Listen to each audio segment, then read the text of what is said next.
Hi, and welcome to another edition of Green Elements. It's great to have you here today on Sunday, March 13th. I remember the day today because it's my sister's birthday, so I'm here to make a special treat. I'm making angeled eggs, and I call them angel because they're mine, and why think of things negative, right? So anyway, I'm going to talk to you about angeled eggs, what you can do to still be sustainable while you're cooking, and just share with you some of the steps that I took today in preparation for my eggs and my sister's birthday. So, thanks for being with me today, and we'll be back in just a moment. And I'm going to talk to you today about cooking eggs sustainably, because we can do that too. And I wanted to just share with you some common steps. My theory is that by spending time sharing with you kind of daily actions that you can do to be sustainable here on Green Elements, I can help encourage you to make some of those practices part of the norm for you. So, join me. So anyway, I started by saying I made some angeled eggs today, and I started the preparation. As you can see, I have the halves of the eggs already, and I started making my mixture here. I love what I have going on here because I've got just some fantastic to my mix for the centers of the angeled eggs. And so I put some nice diced red onions in here, minced really. I have a little bit of salt, a pinch of salt and pepper to give it that nice balance. I think there's a really important balance between kind of sweet and salty that appeals to the palate, and so I try to use that in most of the foods that I have.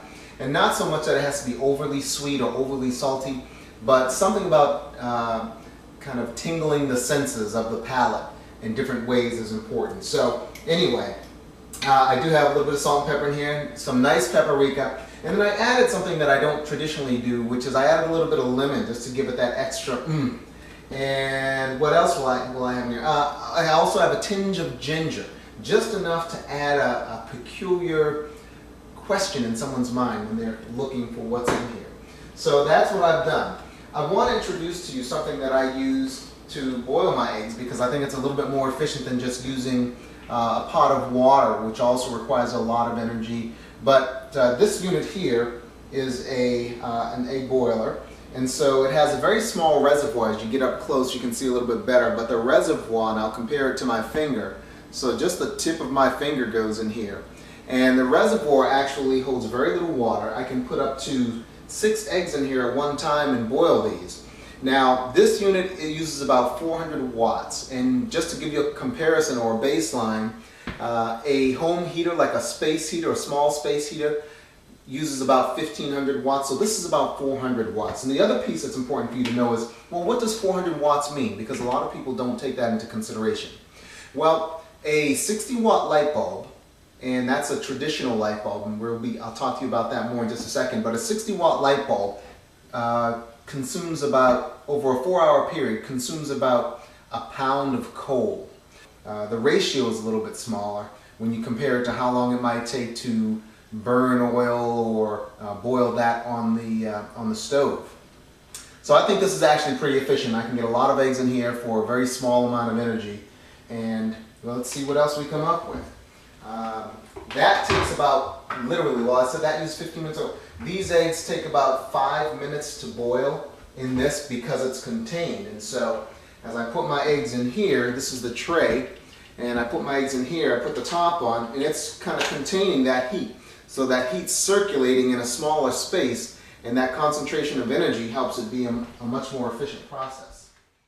And my mix is ready, and so I'm going to start filling my eggs here.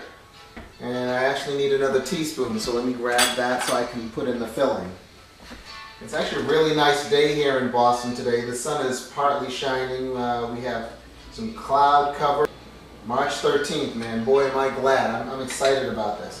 I have some house guests staying with me, and talking about efficiency and the importance of being efficient. My guests are actually from here in Massachusetts, but sometimes I have them coming and visiting from out of town, and we found each other through the peer-to-peer network that allows you to find places to stay around the country. And not only around the country in the United States, but also in different countries. And so they looked me up and they found me on Craigslist, and I'm excited to have them here. But my point about this is Craigslist and peer-to-peer networking and communication I like to call it peer-to-peer collaboration, or peer-to-peer, not just collaboration, but cooperation, because it's really an agreement between two different parties, or multiple parties, in saying, I have something that you'd like to use, and the service is you have it available. And when you kind of communicate through a network like Craigslist, you can begin to use the surplus services that someone else might have. So Craigslist is a great resource, and it's really the epitome in a positive sense of what the internet was really designed for, right?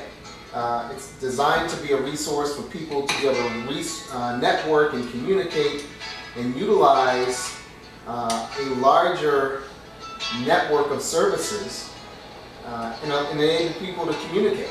Whether you're looking at Red.com or Airbnb, or you're just on the internet communicating with friends on Facebook, or communicating with them on Twitter, multiple people from all over the world, right? This is a great opportunity not only for us to get to know other people, learn more about ourselves, discover new places, and do it without leaving our home. So in some ways that's good, because we can see the world and not leave our home. But on the other way, from another perspective, socially, it's almost a paradox where you spend more time in front of your computer, but with the example that I just used in terms of meeting new people and engaging with them, I think it's a great resource, because it doesn't really necessarily force me or them to stay at home. They're actually, because of Craigslist, they decided to get out and visit me and stay with me. And so I have a surplus room, and they have a need for that room in terms of wanting a little retreat or time away from wherever they live, and I can provide that for them. So Craigslist, again, is a great resource that way, and I really encourage peer-to-peer networking and services, and that's one of the reasons why I love blogging. Alright, so happy spring, everyone, and here's my finished product for my sister's 45th birthday. Holy cow. Boy, we're getting old. Not really. Feeling fantastic. But these are my angeled eggs, and again, I shared the recipe in terms of the ingredients for the eggs themselves. I'll go over it briefly. A little bit of salt and pepper. I have some clementine oranges around the perimeter. Spinach in between that. In the yolk themselves, I have salt, pepper, a little bit of ginger, probably a quarter teaspoon of lemon. I also added a bit of salt and pepper, and then a little bit of sugar.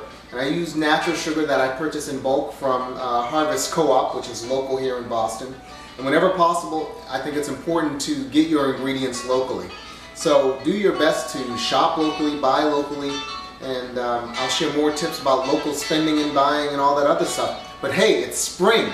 It's fantastic to have you here. I'm excited about the season, and make sure that you're planting all your seedlings and getting everything ready so that you can enjoy the harvest later on in the year. Welcome to spring 2011. Great to have you. Enjoy. Take care.